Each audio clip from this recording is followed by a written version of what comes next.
we're going to be trying something a little different here today. I'm a huge Phil Collins fan and obviously overjoyed that Phil's coming out of retirement in the near future. So to celebrate the occasion, we're going to try and look at some of Phil's concert films and albums over the next few months. Today I want to kick things off with a review of Phil's Live in Montreux concert Blu-ray. There are two concerts on the disc. One is from Phil's first Final Farewell tour in 2004, and the other from Phil's Big Band concert tour in 1996.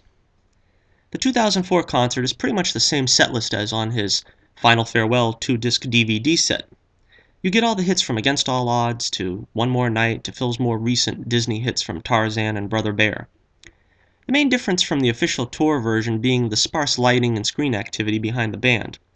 You also get Phil's background vocalist Arnold McCuller back in the lineup, doing his classic take with Phil on the duet Easy Lover. Arnold had an injury that prevented his participation in the Final Farewell DVD, so it's great to see him back here. It's a great concert, but seems included here simply for added value. The main draw here is Phil's big band concert. As a fan of big band and swing music, I was very happy when Phil decided to try his hand at fronting a big band, and he didn't disappoint. The show taken from a performance in 1996 has legendary producer Quincy Jones conducting the band. Needless to say, Quincy is one of the greats, working with everyone from Frank Sinatra to Michael Jackson. Apart from Milestones, a Miles Davis tune, the setlist is predominantly Phil's solo songs and Genesis songs retooled in a big band format. Phil even had one of Count Basie's arranger, Sammy Nestico, work on the adaptation of Invisible Touch, so this is about as legit big band as you can get. David Sanborn joins in on sax during the atmospheric classic In the Air Tonight. Halfway through the show, legendary singer Tony Bennett shows up to sing the classic There'll Be Some Changes Made. In the liner notes, Phil mentions that Tony played a 30-minute set with the band, and that it was his favorite part of the show. It's tragically omitted here, save the one song.